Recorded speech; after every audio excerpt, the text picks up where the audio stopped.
that my services and contributions to the party are not appreciated.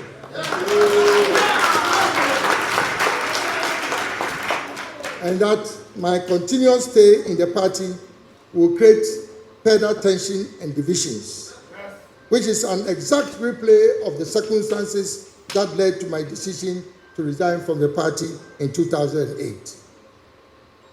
Fellow countrymen and women, under the circumstances and given the context provided, I wish to use this platform to announce that I'm honorably resigning with immediate effect.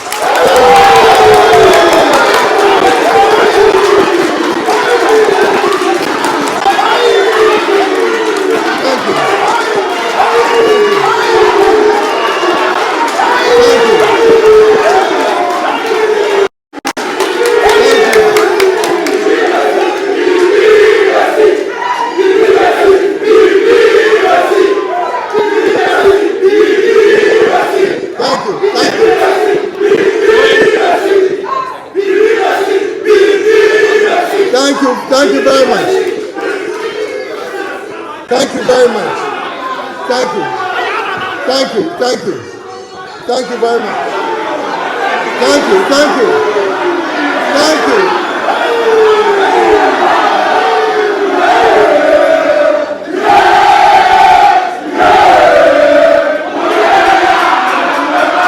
Thank you. Thank you.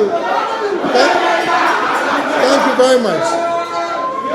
Thank you very much. Thank you. Thank you very much. Thank you. Thank you. Thank you very much. To contest. Thank you very much.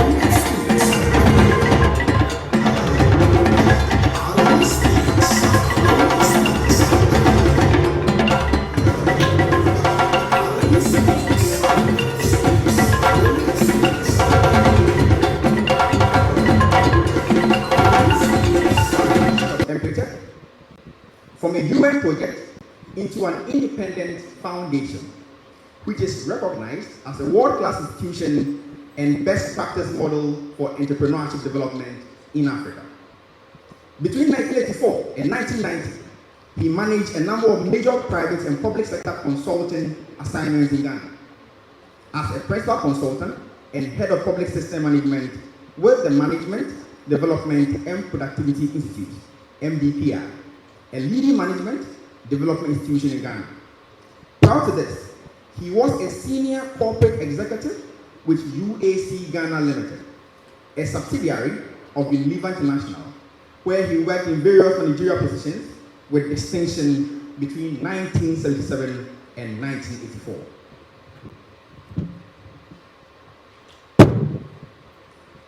In 1994, Mr. Kyrematen was listed as one of the top 100 global leaders of the new millennium by the Time International magazine, together with other personalities such as Bill Gates and John F. Kennedy Jr. of the United States of America.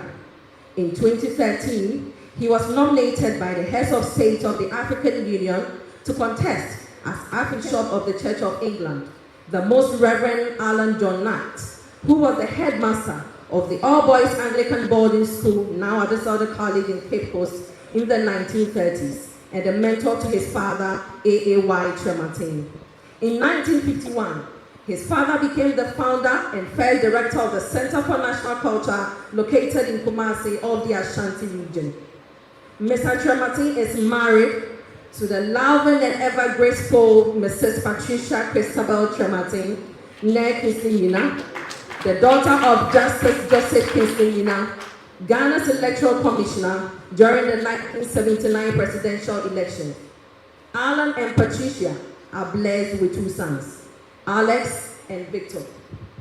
Ladies and gentlemen, we are presenting to you a man we, the youth in this country, consider as a generational thinker, a man who has distinguished himself in the realms of Ghanaian politics, a man who is about to shake the entire political landscape of our motherland.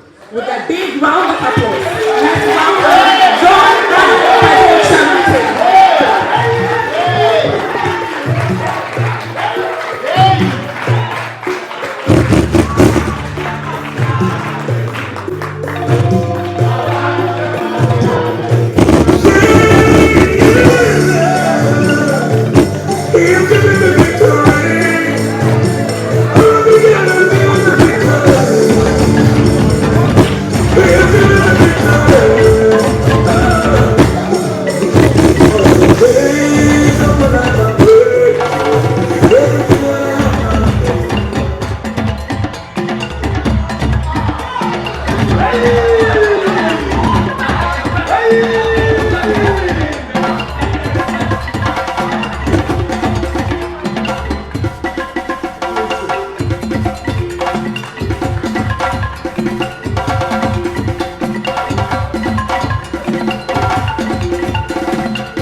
My profound gratitude to you all for accepting my invitation to attend this press conference here today. I give thanks to the Almighty God for His manifold blessings in my life and for His grace and mercy. I wish also to use this platform to express my heartfelt appreciation to each and every one of you, particularly the rank and file of the new Patriotic Party NPP, who have believed in my vision, who have stood by me through thick and thin, and who have shown an unwavering faith in the promise of a brighter future for them. Your belief in the possibilities of our nation and your dedication to the ideals of progress, unity and prosperity have been nothing short of inspiring. It is important for me at the outset. Thank you. Thank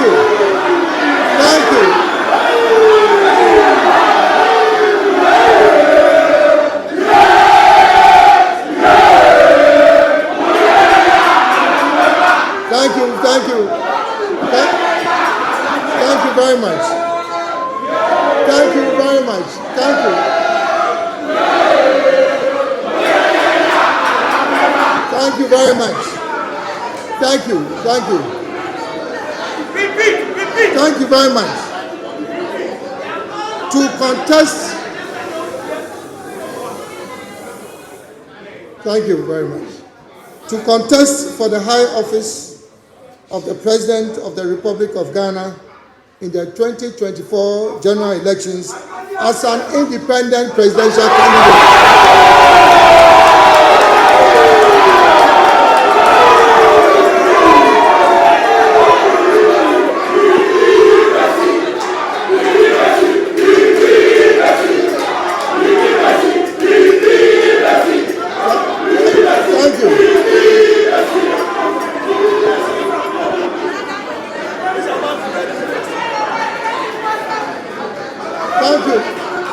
Thank you very much. Thank you very much.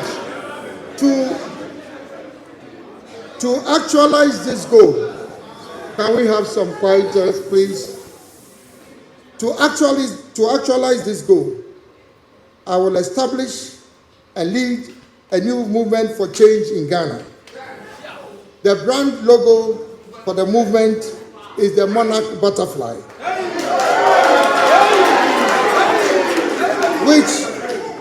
which politically symbolizes change and transformation. hope, and positivity. It also communicates strength, endurance, spirituality, and trust, which are all key traits that I cherish as a political leader.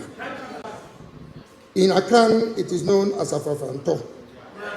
The brand motto of the movement is Ghana will rise again.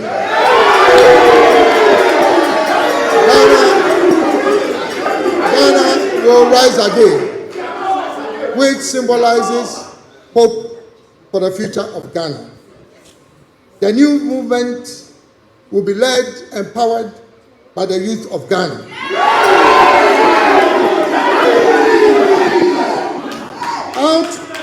Out of the over 17 million registered voters in the 2020 general elections, the youth aged 18 to 35 years constituted over 9.4 million voters, representing 55% of the total voters. This is a constituency that you cannot ignore. It is acknowledged without doubt that the youth represent the future of our country, and yet they constitute the most vulnerable section of our society. From available statistics, 85% of all prison inmates in Ghana are aged between 12 and 35 years. This is profoundly alarming. Fellow countrymen and women, it is also worth noting that every year, over 300,000 graduates from tertiary institutions in Ghana, excluding those from secondary institutions, enter the job market with little or no hope of finding a job. Clearly, public sector employment is not an option with an already over-bloated public service. This phenomenon of a pervasive employment crisis is gradually becoming a national security threat, as evidenced by the recent Occupy Julobi House demonstrations. The initial reaction of the police in manhandling some protesters is not the solution to the problem.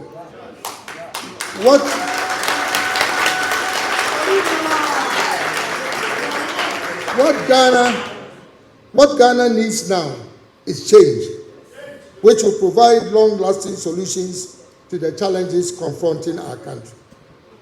Fellow countrymen and women, I'm using this platform to introduce myself to you, the good people of Ghana, and humbly seek your support to become the next president of the Republic of Ghana.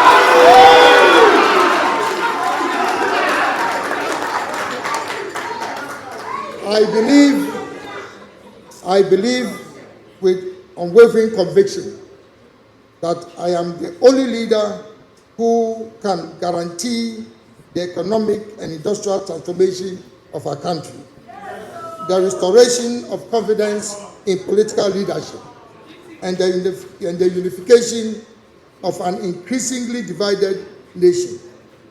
My unique selling proposition as a leader is vision, competence, integrity, and action.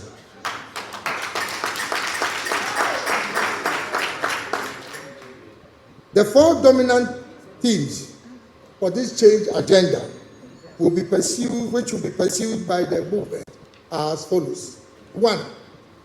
Change the political status quo by moving Ghana beyond the duopoly of the two main political parties, the New Patriotic Party and the National Democratic Congress. This will break divisive partisanship in governance in Ghana and bring an end to the winner-takes-all political syndrome. In addition, there is a need to promote reforms in the internal democratic processes and procedures of all political parties, such as introducing one man, one vote to ensure inclusiveness and reduce the effect of monetization in politics. The principles underpinning our national elections must be reflected in the electoral processes of political parties in Ghana. 2, promote the establishment of a government of national unity, which would include people from all walks of life, irrespective of their political, religious, ethnic affiliations. Rich or poor, able-bodied or physically challenged, young or old, women and men. This will allow for effective and inclusive participatory governance. The movement will lead the formation of a government of the people, by the people, and for the people. Number 3, build consensus on a national development agenda, which will introduce a new paradigm shift that moves Ghana from growth and stability to economic transformation. This paradigm shift will be driven by my Great Transformational Plan, GTP, for Ghana, which puts the private sector and the business community at the center of our national development efforts. 4, inspire behavioral and attitudinal change in the people of Ghana. This would include, but not be limited to, the following. A, enforcement of discipline. We as a people should appreciate the need for maintaining discipline in all spheres of our national life, including changing our attitude to work. B, a war against corruption. Corruption, particularly from the public purse, denies our country the benefit of using our tax revenue resources for the development of our country.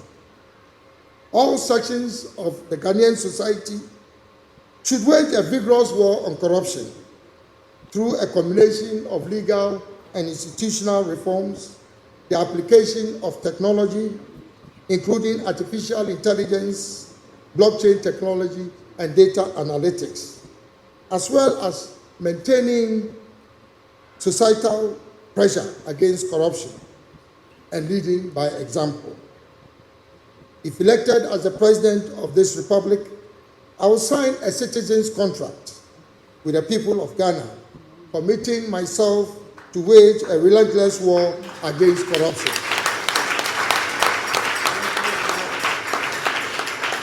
C, arrogance of power. As I've stated on previous occasions, the arrogance of power has been a major obstruction to progress in our country. People in positions of authority in this country must understand that leadership is an opportunity to serve the people and not to lord over them. In servant leadership, humility is an asset and not a weakness. D, passion for excellence. As a country, we must celebrate competence and excellence and not mediocrity. Advancement in the public sector, in particular, must be based on meritocracy and not patronage and protocol. Putting square pegs in round holes has been the biggest challenge for service delivery at every level in our governance structure. A significant shift in this regard will allow the best talents in our country, particularly the youth, to be deployed to achieve optimum performance in various institutions and organizations. E, solution-based thinking and a focus on execution. As a people, we must focus more on getting things done and finding solutions to problems rather than spending time on excessive and needless debates. F, making laws work in Ghana. The lack of compliance and disrespect for laws, rules, and regulations in Ghana is a major stumbling block for national development. As a people, we must commit ourselves to the sanctity and rule of law to ensure peace, law, and order in our country. I was appointed as industry in the first term of the NPP administration and was retained in the same position by the president in his second term. Strategic anchor industries to diversify the economy in Ghana, including the automobile assembly and component manufacturing, the establishment of business resource centers and technology solution centers all over the country to provide comprehensive business development solutions to micro, small, and medium enterprises. The introduction of the new integrated customs management system, otherwise referred to as UNIPAS, which has significantly enhanced mobilization of government revenue. The establishment of industrial parks, including the flagship Greater Kumasi Industrial City and Special Economic Zone. The development of a national export strategy with a target of achieving export revenue of 25 billion United States dollars by 2030. And last but not the least, the introduction of business regulatory reforms and public-private dialogue mechanisms to facilitate government's interaction with the private sector. In spite of the limited budget put at my disposal during my tenure as cabinet minister, I was able to deliver significant achievements for the government and my country. Fellow countrymen and women, I believe I've served my country and intend to continue to do so.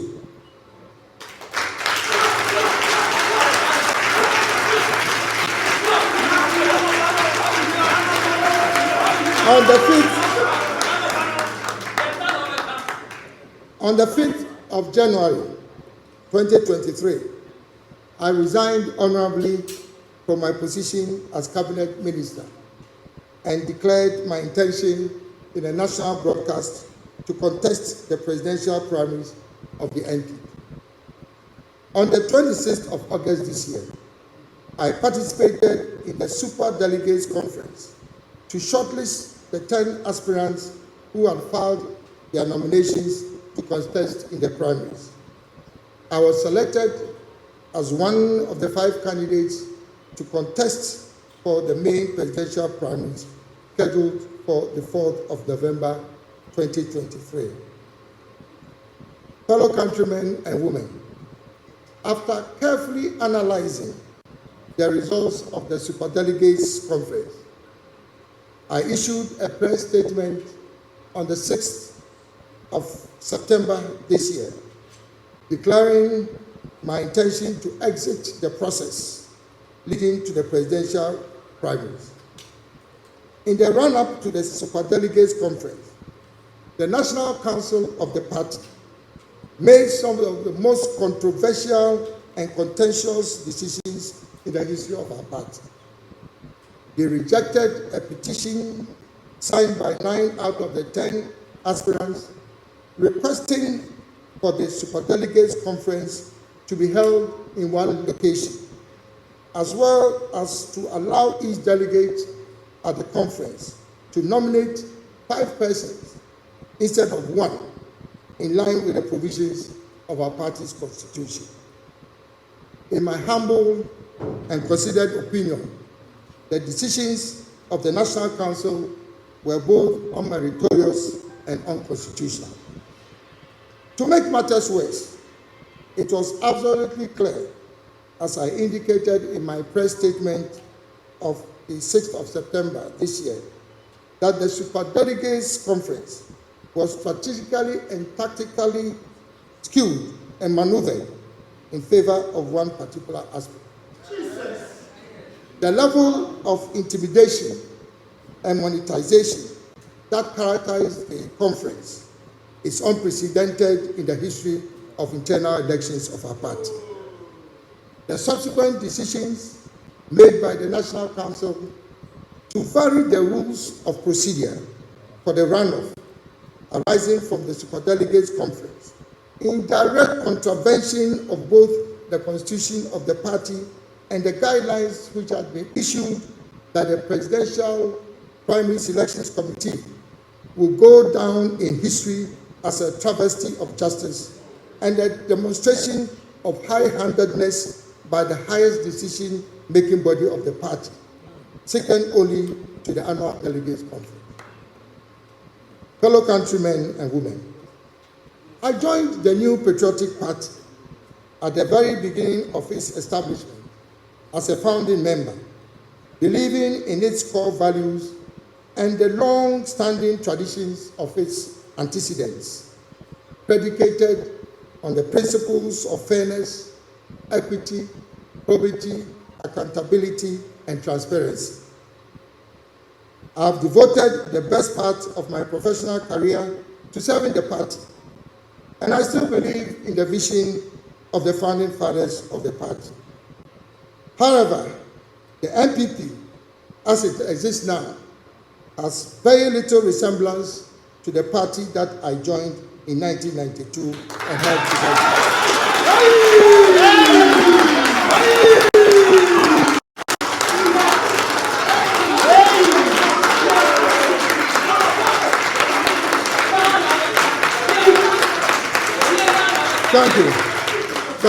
Thank you. The party has been hijacked by a selected group of party leaders and elders, government appointees, behind the curtain power brokers and some unscrupulous party apparatus.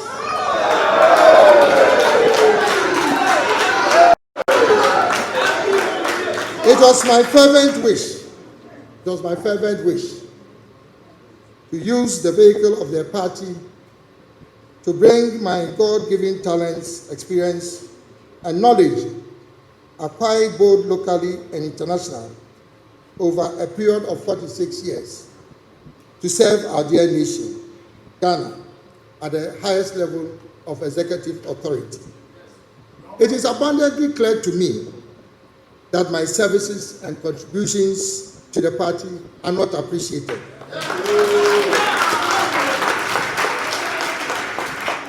And that my continuous stay in the party will create further tension and divisions, which is an exact replay of the circumstances that led to my decision to resign from the party in 2008.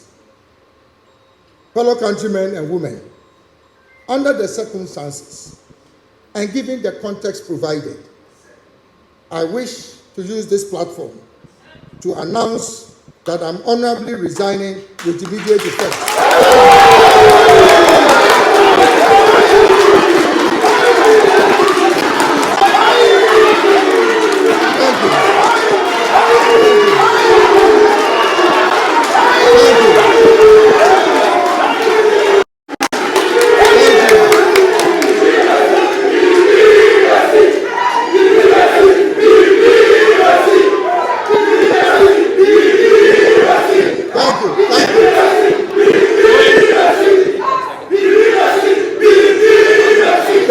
Thank you very much. Thank you very much. Thank you very much. Thank you very much. And I repeat, under the circumstances and given the context provided, I wish to use this platform to announce that I'm honorably resigning with immediate effect from the new Patriotic Party to contest for the high office of the President.